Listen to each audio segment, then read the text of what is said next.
வணக்கம் நண்பர்களே, உங்களுடைய இப்போ ஒரு சீலிங் ஃபேன் வந்து கோர் வைண்டிங் பண்ணியாச்சு. இப்போ அந்த வைண்டிங்கில் 3 கலர் டேப்பிங் ஒயர் எடுக்கிறோம். அந்த 3 கலர் ஒயரை வந்து டேப்பிங் எடுத்தாச்சு. இப்போ வந்து 3 கலர் ஒயருக்கு கனெக்ஷன் பண்ணுறோம். இப்போ வெல்டிங் எப்படி அடிக்கிறாங்க அப்படிங்கிறத நீங்களே பாருங்கள்.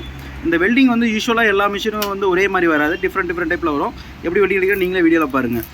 இப்போ முன்னால் வந்து சால்ட்ரிங் வச்சுருந்தாங்க, இது பண்ணிகிட்டு இருந்தாங்க. இப்போ வந்து வெல்டிங் அடிக்கிறோம் அந்த ஜாயிண்ட்டுக்கிட்ட. ஏன்னா ரெண்டாவது கட்டாகி தனியாக வரக்கூடாதுன்றக்காண்டி நாங்கள் வெல்டிங் அடிக்கிறோம். நீங்களே வீடியோவில் பார்த்தாலே தெரியும் அவ்வளோ அழகாக வெல்டிங் அடிக்கிறோம் அப்படிங்கிறது. இது எல்லா கோருமே கரெக்டாக அதே மாதிரி வெல்டிங் அடிச்சுட்டு மடியாக ஸ்லீவ் உள்ளே போட்டு டேக் பண்ணி கொடுக்குறோம். அவ்வளோதான். ஒரு சீலிங் ஃபேன் கோர் வைண்டிங் பண்ணி கோர் வைண்டிங்லேருந்து எண்டு வரைக்கும் நம்ம என்னென்ன வேலை செய்கிறோமோ எல்லாத்தையும் பர்ஃபெக்டாக பண்ணி கொடுக்குறது நம்ம வேலை. இப்போ பாருங்கள், கோர் வைண்டிங் முடிஞ்சு ஸ்லீவ் உள்ளே போடுறாங்க.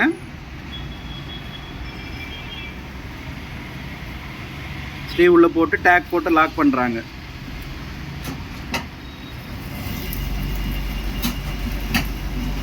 கீழே ஒரு டேக்கு, மேலே ஒரு டேக் வச்சு டேக் போட்டு லாக் பண்ணுறாங்க.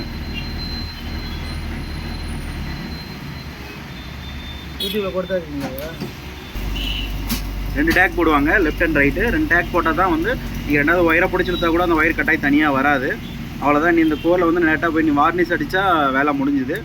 அவ்வளோதான். இந்த வீடியோ பிடிச்சிருந்தா லைக் பண்ணுங்கள், ஷேர் பண்ணுங்கள், கமெண்ட் பண்ணுங்கள். இந்த 3 ஒயரையும் வந்து இன்னொரு டைம் வந்து கன்டினியூட்டி டெஸ்ட் பண்ணுவாங்க. டெஸ்ட் பண்ணிட்டு கரெக்டாக இருக்கா அப்படிங்கிறத நம்ம செக் பண்ணிட்டா வேலை முடிஞ்சுது. இப்போ வந்து 3 லைனையும் நம்ம டேக் பண்ணியாச்சு, டேக் அடித்தாச்சு. இப்போ கன்டினியூட்டி டெஸ்ட் பண்ணுறோம். லைட் எரியுது, ஓகே, பர்ஃபெக்ட் ஆகிடுச்சு. நீ அவ்வளோதான். நீ பாடி ஆகும் இல்லை, நீ இதில் அடித்தா வார்னிஷ் அடிச்சுட்டா அந்த ஃபேன் வேலை முடிஞ்சுது. நீ அப்படியே கோர் போட்டு மாட்டி கொடுத்துடலாம்.